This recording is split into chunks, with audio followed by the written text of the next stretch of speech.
Phil, good morning. Now, Nick Clegg won the first one. Has he done it again? Well, it depends who you ask, of course. All their camps, respective camps, say their candidates won. There's been a couple of exit polls done. One had Cameron ahead.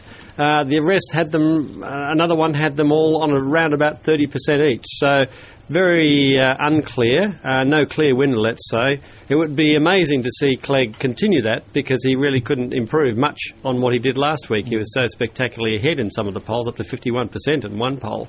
But I must say he acquitted himself very well again and marked himself very deliberately and very carefully as different. And this has been one of his great successes. He said, look at these guys on either side of me. You know, they're squabbling, they're fighting in the old-fashioned way, and I'm the new way. I can show a new way of doing things. And that ties in very, very neatly to the mood of the electorate, which is very, very cynical, very anti-politician after the terrible MP scandals on their expenses. And so he's very cleverly manipulated that. Now, last week, he used the old technique of staring down the barrel of the camera rather than addressing the crowd in the studio. This week, they all followed suit. So he's leading the pack, whichever way you look at it. Style, substance, Nick Clegg is leading the pack. I'd be surprised if his ratings go down substantially as a result of this. But what really was interesting to see was whether David Cameron, leader of the Conservatives, could pick up his game. And I'd say, yes, he did. He looked less wooden than last week. He engaged more. He looked down the barrel of the camera as I'm doing right now. I believe you, Phil. Another interesting feature that's happening here, and this is the reality of modern politics. You're a darling one week and the devil the next. And while the media has been following him around in increasing numbers, and of course I've been one of them, what's happened in the last day or two, suddenly there's a screeching of brakes in the media rooms and they say, hang on, let's have a really good close look and let's knock this fella down. And so look, I'll give you some of the headlines that have come out in the last day or two. Nick Clegg, the Lib Dem donors and payments into his private account, allegedly a financial scandal. Of course, he denies that. Here we go, The Sun. Clegg on his face. Always good with the pun. The Daily Mail. Clegg in Nazi slur on Britain. They're getting stuck and finally, into it. Not to be outdone, the Daily Express. Clegg's crazy immigration policy. So the honeymoon may have been sweet. I hope it was sweet, but it's all over. But once again, he is on the same platform as the other two leaders and on a level playing field with them, a position he hasn't been in before. That's right. What it really shows you is the value of pure exposure. Now, he's been around the block. He's been in that position for several years. He's been a political operative in a party that's been around for a very, very long time. So, in fact, there's nothing new about him. There's very little new about policies that the party is espousing. What is new is his level of exposure.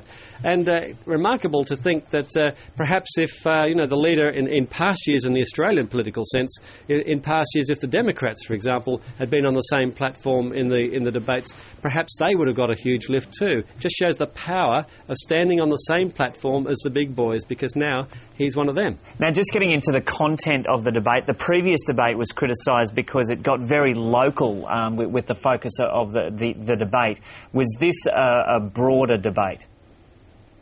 Yes, it was, and it was deliberately so. It was the first half was supposed to be about international affairs, and it was. It was about the country's involvement in Afghanistan, and that was actually, there was broad agreement, disagreement about the fine detail of whether the troops had the right equipment, etc., but broad agreement about the need to be there. The sharp difference came into focus on defence. And that's where Nick Clegg departed company from the other two. His plan is to not go ahead and replace the Trident nuclear program, which is an independent nuclear deterrent here in Britain. He says to replace that, the other two parties say they will replace it, would cost about £100 billion. And in the current economic environment, he says, it's nuts, we don't need it, it's a Cold War relic, there are better ways of defending this country.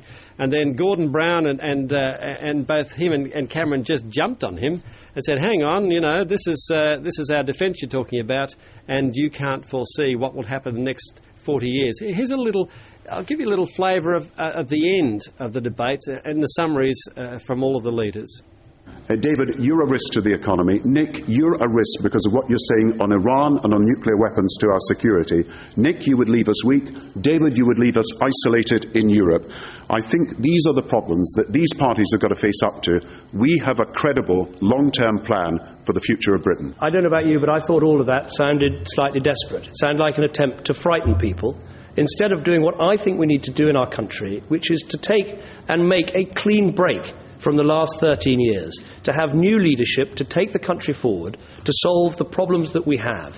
And I think that the Conservatives are best placed to offer that. Because if you vote Conservative, you know you can get fresh, new leadership from a new team on May the 7th, rather than being stuck with what we have now. Something really exciting is beginning to happen. People are beginning to believe, beginning to hope that we can do something different this time. Of course there are people who will try to block change. Of course there are people who are spreading fear to stop the change that you want. I think they're wrong. I think if we do things differently, if we stand up for the values that have made our country great, then we can be proud again. Proud of greater fairness here at home, and proud also of standing up for the things we believe in the world. We don't simply need to choose from the old choices of the past. We don't need to repeat the mistakes of the past. Don't let anyone tell you that this time it can't be different. It can. All the leaders looking down the barrel there, Phil, just as you said. Thanks for that, and we look forward to your coverage of the election as it progresses. Thanks, Joe.